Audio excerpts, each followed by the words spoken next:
Okay. 10 million views. What is this? How does one deal with rejection? Anyone who's played Diablo 3 knows of the much-fabled Echoing Fury mace that sold for an ungodly amount of money. Yes, it was a weapon of devastating proportions. The near-perfect item was capable of performing huge critical hit damage on an enemy. One lucky player just happened to scoop up the weapon and decided to sell it for $250. So, this Echoing Fury here, I remember the guy that bought it, and he would duel people, and he'd still lose. That was the funniest fucking thing, dude. Like, and he would stream himself. I remember this. And he would get so mad. Like, imagine spending, because he spent like, I was like 20 grand on this item. It was passed along from user to user for a brief time before someone finally realized what they owned and then jacked the price up to an in-game tally of 40 billion gold, which translates into 14,000 US dollars. The weapon, which was an extreme rarity in the game, was snatched up at that price by a user named Ivan, and the seller made an easy buck, much to the disdain of the individual who first sold the weapon for a measly $250. It's like, imagine imagine being the guy that put it up for 250 bucks. Because $250 was the most money that you could list anything for on the Diablo 3 auction house. And then you see like this article and everything, and you will, like, I can guarantee you 50 years later, the guy that sold it for $250 will not fucking forget that day. Age of Wulin was the most anticipated game in China in 2013. The free-to-play game revolved around the lore of medieval China and martial arts masters. Before its release, the company that created the game held an auction for players to bid on and purchase in-game weapons and armor. Prospective bidders jumped at the chance to grab exclusive items that would give them a head start over other players. Among those weapons was a sword purchased by a gamer for $16,000. The sword, which was the only one created for the game, was said to have incredible power, allowing the player to maneuver throughout the game with ease. Since many had already played a beta test version of the game, the game's developer was confident that their auction would produce big money results, though they probably never imagined to make $16,000 off of a sword that doesn't really exist. The funny thing about that is, like, they just created that. Like, they literally created that entire situation. Because if they made more of the swords, it would be less money. Right?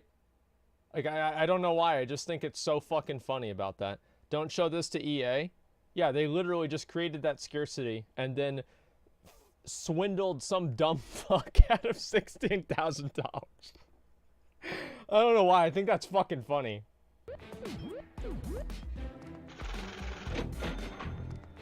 In 2004, a man named David Story made a very smart investment when he purchased virtual property on the game Entropia Universe. The real estate known as Treasure Island was auctioned off at $26,500. The sale of Treasure Island sent shockwaves around the gaming community because it was the first of its kind. The fictional island located on the game planet of Calypso featured beachfront property and locale next to a volcano. For that much. It also included a castle and promised massive in-game revenue potential. Despite the hefty initial investment, David made all of his money back the first year by taxing visitors for mining and hunting around his in-game property. He gets a percentage of any loot found on his estate from the hundreds of people who visit each day. For the last 12 years, he's earned a profit of about $36,000 annually. At one point, he was racking in $300 a day from taxes and estate sales. Wow.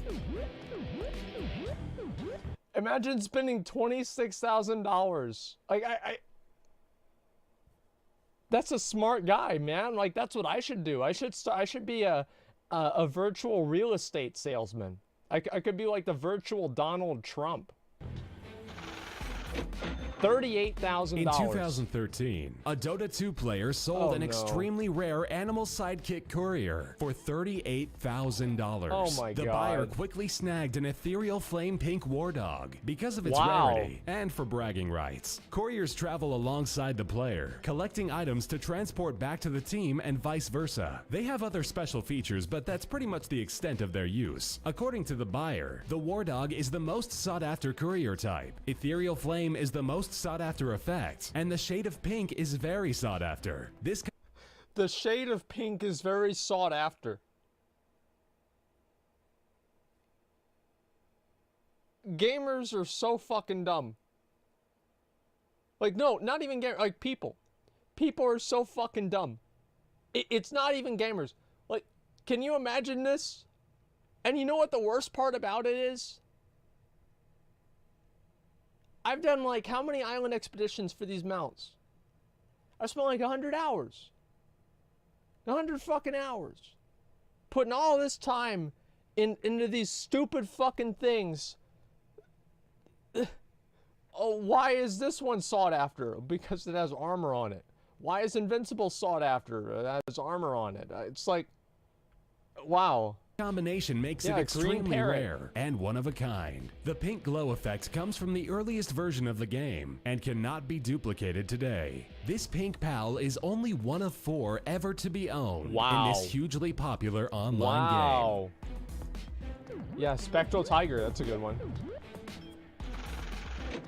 Amsterdam. Kevin Alderman, the founder and CEO of a United States-based virtual real estate company called Arrows, created a fictional version of Amsterdam in the game's Second Life. After painstakingly constructing the city and opening it up to the general public, he sold it for a whopping $50,000. Wow. The virtual version of the Netherlands' famous city features marketplace shopping and prostitutes. After Alderman spent days meticulously recreating every aspect he could incorporate from the true life red light district, Alderman and Associates built Amsterdam using high-resolution photos of the actual city, a technique that wasn't used before then. A majority of the shops in the city sell virtual sexual merchandise. There are also avatars posing as streetwalkers that openly solicit cybersex for pay to incoming visitors. Alderman sold the fictional town on eBay, the first virtual property sale on the website, and was purchased by 3Dutch.com, a division of Netherlands-based media company Boom BV.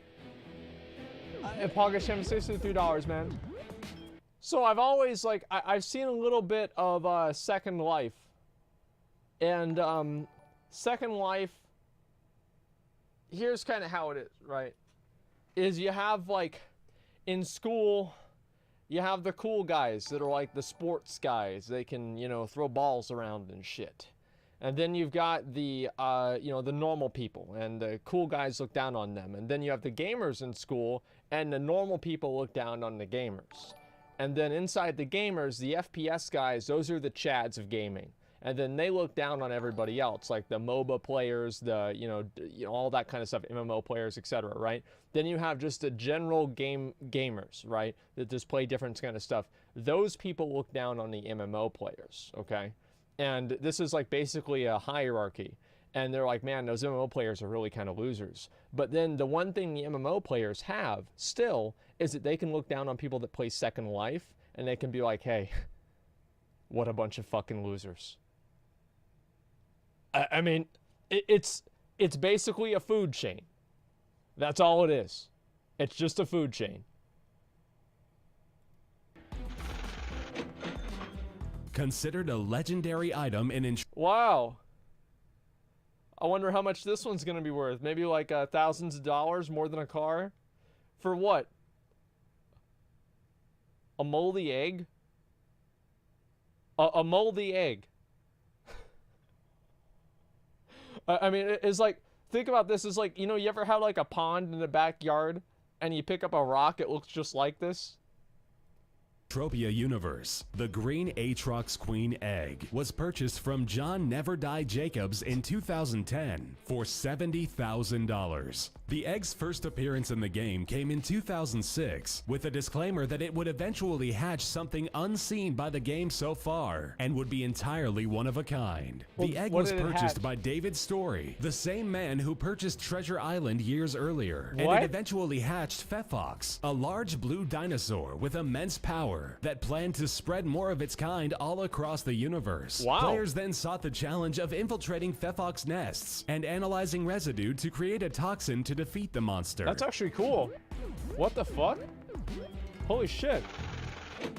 In 2013, the Entropia universe sold yet another massive deal, this time to a group of investors, led by a player called Modified Akaz Power. The band of associates pulled their money together and bought the moon. The newly discovered celestial body, known as Monria, was bought for a hefty $150,000. The creators of the game, Mindark, optioned a partnership with the Akaz Troop. Whatever profits come from player interactivity on the planet, Mindark would split with the new owners. They would work together to model and shape Monria to whatever development they deemed appropriate. The Moon Estate includes a lunar command center, Dude, this sounds like the government, you know, like, you know how they have like lobbyists and they have like, you know, the government's working with like the people that are, you know, the real estate agents and eminent domain and all this other, this is like, you know what the crazy thing about this is, even whenever it's a fake world on a fake moon, some things never change. Lunar habitats, and 8 subsurface caverns filled with unique creatures and rare resources. Akaz was given the opportunity to remold the celestial object in whatever fashion he desired, as long as it was granted by the creators at Mindark. Oh my fucking god. The Crystal Palace Space Station is a fully functional, meticulously crafted bit of virtual engineering that was purchased by user Buzz Eric Lightyear. He paid a total of 3.3 million Project Entropia dollars for the spacecraft. That translates to 330,000 real-world dollars. The station, which orbits the game's infamous planet Calypso, was long sought after and grants the opportunity to open businesses from a piece of real estate that makes other players downright envious. The purchase may be strategic, as the owner stands to make money off the shop transactions. The virtual space station even has biodomes housing rare creatures that players love to hunt. The locale functions as a hotspot of activity, but even with its whopping price tag, it is still not the most expensive thing sold from the Entropia universe. Okay, dude. Okay, what? There are some very savvy investors on Entropia. 600. The same individual who purchased the green Aatrox Queen egg. That's actually more than a house. Like, that's more than my house is worth. 600,000. I just, okay. John Never Die Jacobs also went to impressive and obsessive lengths to Look at this guy, man. Honestly, I look at this guy. That's the kind of guy that would buy virtual real estate. And the best part about the whole thing is he's wearing a shirt with his own name on it. Like, this is incredible. Yeah, this is the kind of guy that would buy virtual real estate. Capture a highly sought-after orbiting asteroid. In 2005, Jacobs mortgaged his real-life home for a little over $100,000 in order to purchase a virtual asteroid. After obtaining the property, lots of offers. A little over $100,000. Mortgaged his real-life home for a little over $100,000 in order to purchase a virtual asteroid. After Just listen to that sentence. I mean, just listen to the sentence. I don't know why. It's just so fucking funny, dude. After obtaining the property, lots of offers from other wealthy players started rolling in. After a few days of declining the offers, Jacobs crafted the asteroid into a space resort and titled it Club Never Die, based off his avatar name. It was equipped with a stadium, a shopping center, and biodomes, and earned him $200,000 per year from people buying its goods and services. In 2010, he sold Club Never Die for an incredible $635,000, proving it to be a tremendously well-calculated investment.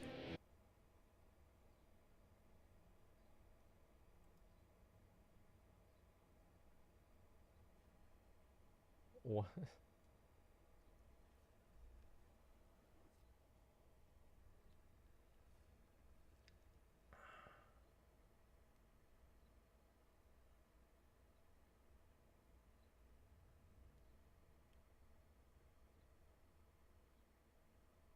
It's like Jesus, you know? It's like everybody would like laugh at him and like make fun of him, right? It's like imagine explaining to your friends that you're gonna buy a virtual asteroid and make a virtual club on it. It's like imagine explaining that, like, I mean, even to me that seems ridiculous.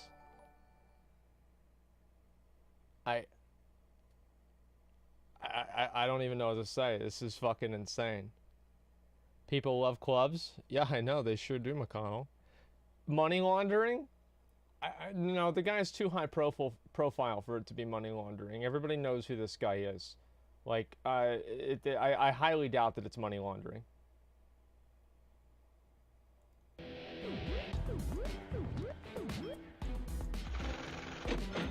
No virtual purchase comes close to matching the deal struck between SEE Virtual Worlds and Mindark, which saw Planet Calypso of the Entropia universe bought for the sensational amount of $6 million. What? Planet Calypso operates under the umbrella of Entropia Universe and has over 950,000 registered accounts since coming online in 2003. This sale broke the world record for the most expensive virtual purchase ever. The deal also included the purchase of all assets of the First Planet Company, another subset branch of Mindark. This allowed SEE to have complete control over Planet Calypso and other worlds for Entropia, including Planet Michael, a virtual planet based on the works of Michael Jackson. SEE made the massive purchase in an effort to get a foot in the door regarding the MMO landscape. Although the partnership between Mindark and SEE was ultimately scrapped, the initial sale of the planet was confirmed by Guinness Book of World Records as the largest amount paid for an intangible in-game property ever.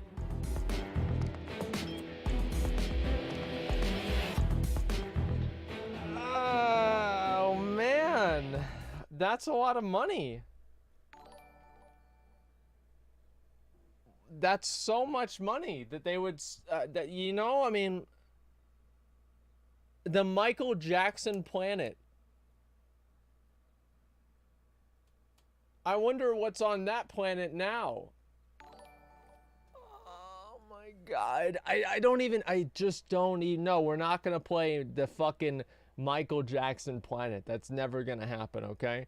That'll take money. Imagine buying Kalimdor and receiving money for it. I guess that's basically what it is. Like this whole like virtual, like all of this stuff is fucking insane to me. Like it's just like the skins and all of this. I don't even know what to say. Full of FBI agents? Well, good. That's where they should be. I don't know, actually, like, why would there even need to be FBI agents there? I'm pretty sure that the only people that are playing those types of games, like, I just, like, this dude made 200 grand a month, or not a month, a year, from a virtual asteroid that he built a club on. Like, I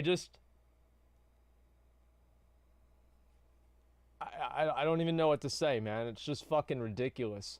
And it's just like these other items, like this, like the pink dog, like literally a random pink fucking dog in Dota sells for that much money. Like I wonder like how much what was the most expensive World of Warcraft item ever sold? Was it probably just like that account or what? Have you listened to Star Productions? I don't know what the hell that is. Okay. The $25? Yeah, it was worth a WoW token, exactly. The Twin Blade Rogue? I think that it would. The Epic Mount, some girl's virginity. Yeah, I don't know about that. The flying for sex, there's no way that was it. I don't know, man. Like, I'm just trying to actually think about that because I'm pretty sure probably it must have been like at least $10,000. Maybe the account with the word waves on it, but I would think that maybe it could even be more than that. The guy with the legendary neck. Let me look that up. Most expensive WoW item ever sold. Yeah, that's